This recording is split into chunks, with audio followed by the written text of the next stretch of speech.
There was a Jew by the name of Rav Elchanan Hertzman. When he was a bacher, he had gone to Grodno because he wanted to learn by Rav Shimon Shkop. So he wanted to at least be able to talk in learning, to be in the shadows of Rav Shimon Shkop. And he took the long journey from wherever he was, I do not know where, and he finally made it to Grodno, and he knocked on Rav Shimon Shkop's door, and Rav Shimon Shkop saw that he was weary from the journey, that he was tired from his trip, and he said, no, we're not going to talk in learning. First, we're going to get you something to eat.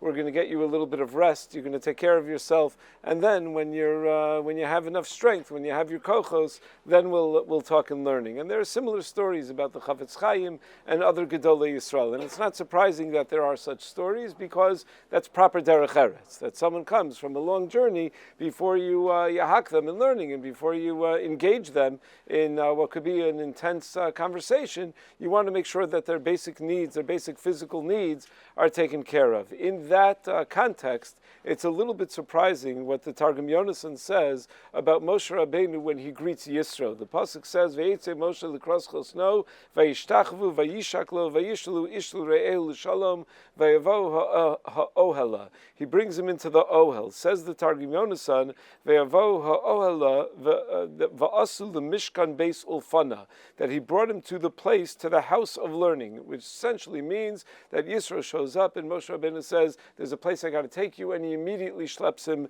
to the Beis Medrash. What kind of derech eretz is that? Why is that the first location that Moshe Rabbeinu is going to bring Yisro, is Dafka, to the Beis Medrash? Second of all, you look at how Moshe Rabbeinu relates to his own children, and he was zocha to have that bracha of having children, so he and his wife give them names. Veshnei baneh asher shem echad Gershom, ki amar ger hayisi be'eretz nachria. The first one is named Gershom because he was a ger in an Eretz Nachria, in a strange land. V'shem echad Eliezer, and the other one was Eliezer, ki elukei avi be'ezri v'yatzileni mecherev paro, because HaKadosh Baruch Hu helped him and saved him from the cherev paro. So first of all, experiencing being saved from the cherev paro is a worthwhile thing to celebrate. It's a worthwhile thing to commemorate, to memorialize in the name of your child. That child will always walk around with the pride of knowing that he was named after a miracle that was performed through his father for Klal Yisrael, for the Jewish people. The other one is a little more curious. Ki ger hayisi be'eretz nachria. That child, for the rest of his life, is going to walk around thinking, I am the one that represents the worst time in my father's life. I'm the one that represents being a stranger, being an outsider, being someone who does not belong and who was not welcome. And that seems like a little bit of a burden to place on a child. In addition to that, it seems that it's a little bit out of order, because what Eretz Nachria was he actually in? Meaning, if you're born in America and you're raised in America and you went to yeshiva in America and your whole life was in America, you got married in America, you built a home in America, your home is America. No, that's where you live. The only Eretz Nachria that Moshe Rabbeinu was in Midian. That was after Mitzrayim. So it seems that it's a little bit out of order.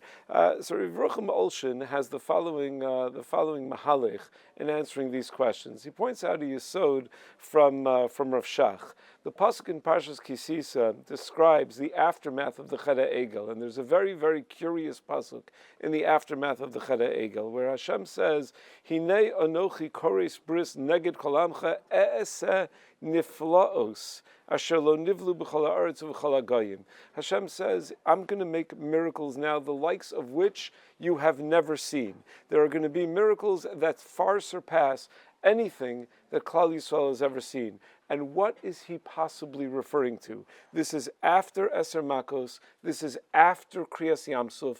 What miracles are going to happen after all of the greatest miracles that we celebrate and that we talk about in the night of the Seder, and that we read about in these parshios, these past few parshios that we just read? What are these? What's this great miracle? Hashem promises it's going to be the greatest miracles ever. What exactly is the miracle that he's referring to? And Rav Shach suggested, based on what Rabbi Yaakov Emden writes in the introduction to his Siddur.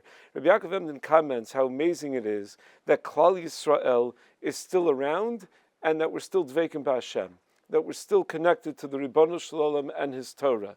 The Torah in its entirety, every nikud, every os is fully intact. It's the Ikarei Amuna, that the Torah is the Torah that was given to Moshe Rabbeinu. We've managed to maintain it to perfection, that we have the same Torah. And not just that we have it, that it's off in a museum somewhere, that it's munach bekeren zavis in a very well-protected place, like the Constitution or something like that. No, the Torah is something, I guess, similar to the Constitution in a certain sense, lahavdil, that thousands of people are studying every single day, that demands the attention of so many people, young and old, and that, says Rav Yaakov Emden, is the greatest miracle in the world. The greatest miracle in the history of mankind is not Kriyas Yamsuf, it's not the Eser Makos, it's not Kaf Aleim Har Kigigis. The greatest miracle in the history of mankind is the fact that there is a Klal Yisrael that still exists today, and is still Davik B'Hashem, and is still connected to the Torah Hashem. Chai Nafshi, says Rav Yaakov Emden, Ki Bisbonani B'Neflaos Eila Godlu Eitzi Yoser Mikol Nisim B'Neflaos Sha'asa Hashem Yisbarach Lavaseinu B'Mitzrayim U'B'Midbar Be'eretz Yisrael. All of the miracles of Tanakh are dwarfed by this miracle of the continuation of the Jewish people in our connection to Torah Hashem. And that, Rav Shach says, is the miracle that Hashem promises after all of the miracles were over. He said, the best is yet to come. There's going to be a greater miracle. It's just going to take a long time for you to see how it plays out over the course of history. And we've seen it time and time again. When we are connected to the Torah, we survive. When we are not connected to the Torah, we do not survive. Kihem Chayenu is not a metaphor. It is a reality. I was just reading the biography of Rav Simcha Kook, Zichrono Livracha. Rav Simcha Kook once had to present in the Knesset about whatever hot-button issue there was of the day, so the Gedolim asked him to present, because his last name is Cook, he had a little more street cred, so Rav Simcha Kook went and he brought a map with him, and he showed various communities that had yeshivas and communities that didn't have yeshivas in different places, and he showed that Klal Yisrael survives when there is Torah that is being learned. Klal Yisrael does not survive. I think one of the Talmidim told me, I think maybe Rav Rosenzweig, that even when there's a new a new movement within Yiddishkeit that tries to push the boundaries and that tries to stretch where what a Jew is allowed to believe and what a Jew is allowed to do. They no longer call themselves anything but Orthodox. They have different names for it. This kind of Orthodox, that kind of Orthodox, that kind. Because once you call yourself something that's not Orthodox, you know that you're done. That it's a way of saying that we're a one-generation religion, that it's not going to last. Because we know. So okay, will they last? Won't they last? But we know that without a connection to Torah Hashem, we have no chance. Kiyem chayenu va'orechimenu, and everybody realizes that. And based on that, says Rav Yerucham Olshin, when Yisro joins the Jewish people, he does so because mashmu hashama uba. He heard about great miracles. He heard about Kriyas Yamsuf. He heard about the great miracles that happened to the Jewish people. And Moshe Rabbeinu right away grabs him and says, "You think you heard about great miracles? I'm going to show you the greatest miracle that happens to the Jewish people." And right away, he's Moshchei Beis HaMedrash. He brings him to the Beis HaMedrash. And when Moshe Rabbeinu names his children, he recognizes the importance of being a ger.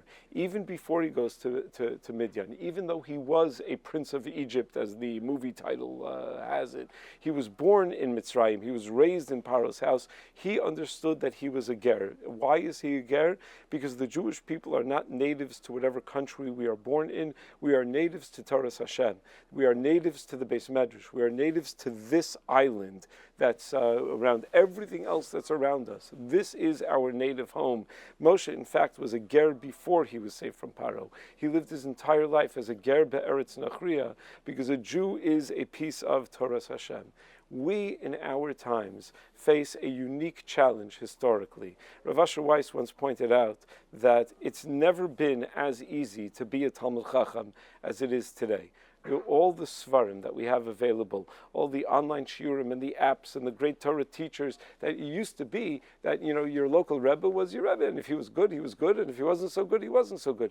Now you have access to the greatest Torah teachers in the world, the most clear, the most brilliant, the most everything, and you can access all of them. It's so easy to access the Torah nowadays. Someone says to me, "Oh, yeah, I listened to you Daf Yomi Shir. How do you know all those Mar Makomos?" And the answer is, I don't know any of them. I have a Masifta in front of me. me. I'm literally reading it out of the Mesivta. You just have all of this access to so much. There's so much Torah that we have access to. But said Rav Asher Weiss, it was never harder to want to become a Talmid Chacham than it is nowadays. To actually become a Talmid Chacham once you want it, it's never been easier. What's hard now is to want to become a Talmid Chacham. There are so many distractions, so many things that are appealing to us, so many things that distract us from our essential goal. And the avoda is to realize that we are natives of this room. We are natives of the Beis Medrash. We are natives of Torah Hashem. Everything else is in Eretz Nachriya. Everything else is something that may have value, but sometimes that value is fleeting, and certainly that value is not. Ki heim chayenu va'orech yameinu. You know, one of the things that I was moved by over this past week, when the body of the last hostage was recovered, and many people were making the connection that it happened on the week that we read about Vayikach Atzmos Yosef Imo, that Moshe Rabbeinu took the Atzmos Yosef out of Mitzrayim. You know, the Gemara in Sota Daf Yud Gimel gives Moshe Rabbeinu a lot of credit by painting a contrast, and it says, Moshe Rabbeinu was busy looking for the Atzmos Yosef because he was interested in doing mitzvos when everybody else was looking for the gold and the silver, and everyone else was taking the Bizas Mitzrayim. So they were busy with money and he was busy with mitzvos. And it's an amazing compliment to Moshe Rabbeinu that that's what he focused on. And what that compliment is that everyone sees the value in gold and silver, in things, in stuff.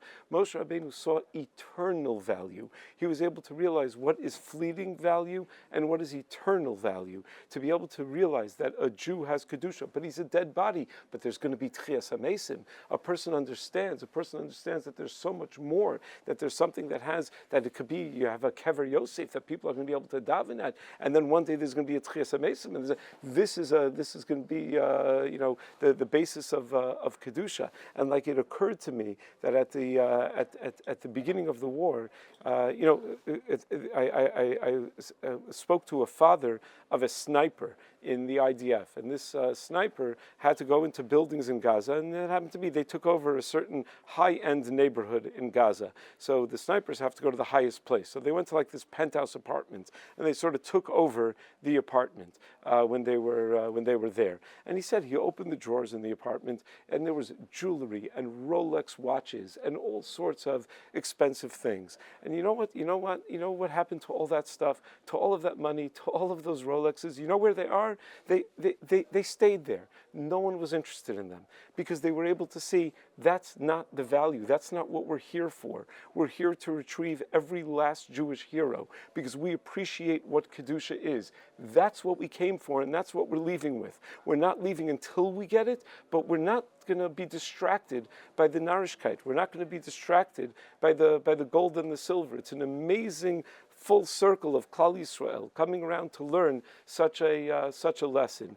By us being here, by us dedicating ourselves to our Limud Torah in our Beis Medrash, we are showing that we understand what is Chayenu va'orech yameinu, what is of true value to us, and where we belong. And by continuing to dedicate ourselves to it, we are in enacting and enabling the greatest miracle in the history of mankind.